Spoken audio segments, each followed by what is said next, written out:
If we kind of touch on something you mentioned before, and particularly in the telco sector, there's often silos between different business units or functions. How do you think about bringing people in the organization on the transformation journey with you? And how challenging do you think it is to change mindsets or change ways of working as you transform? If you look at transformation, if you see there are like 4 or 5 main pillars, right? So one is there is to have a business-led roadmap.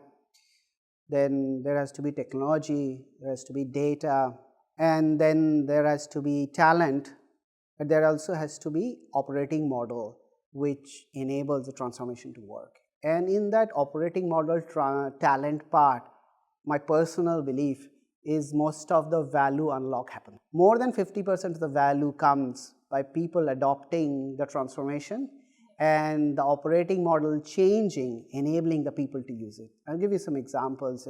We had privacy teams inundated by requests as we get more data aligned, and that created a bottleneck. So we had to change the operating model of privacy teams to create privacy ambassadors who are not part of the privacy or digital trust stream. They are part of marketing, data or product teams, but they have been trained on privacy so that they can do the first level assessment.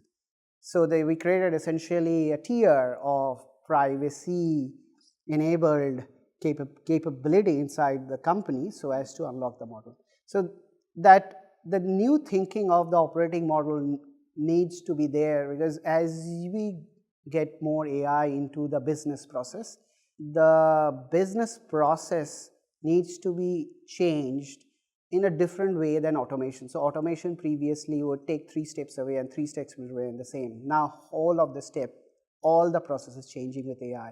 Hence the workforce transformation to enable it to work with the new completely reimagined process is extremely important for the productivity as well as for the system to work properly. Okay.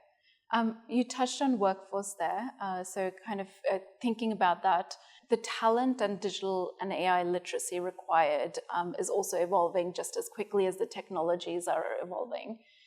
How do you think about the talent in your organization and in your team, and the choices across kind of hiring new talent versus upskilling and evolving the skills in-house versus outsourcing potentially? Now, talent is one of probably the key unlocks of, especially in this AI world where there are new technology coming up. And we are in New Zealand, and I guess the talent pool is always limited.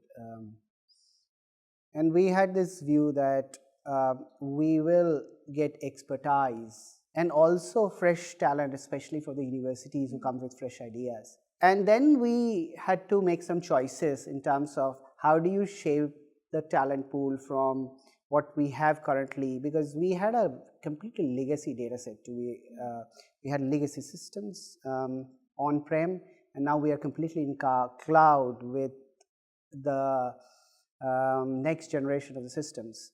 And what we did was we did a hybrid approach, which is we got the talent what we needed, but also had a reskilling program for the people to move into the future. Now, reskilling is really hard because it needs a lot of thinking, a lot of structure, and not everybody can get reskilled to the level we want in future. So there has to be clear balancing of what's the role of the future would be and how do you reskill. But the combination worked for us because of the constraint, and with probably hindsight, that was the right strategy because we could keep the business IP, knowledge of our company, and have them get new skills while we get the additional leverage of external skills coming together. But what we are clear about is we will only focus on areas where we are creating a differentiator, where we have particular IP, where we are creating a sort of moat for us. And it doesn't have to be only business capability, it can be privacy and what we do with privacy, or what we do with productizing data. Because we have been on this mission of creating data products, and one of them right now is called Kallol, which is essentially a commercial product which was created internally. So in this journey of creating IP has some leverage of having your own capability. But on the other hand, where we don't see substantial value creation, it's probably good to think about partners and outsourcing, because in this world, partnerships are clearly important to get to the next stage, and because there is so much happening, you need to be across the partners, bring that ecosystem.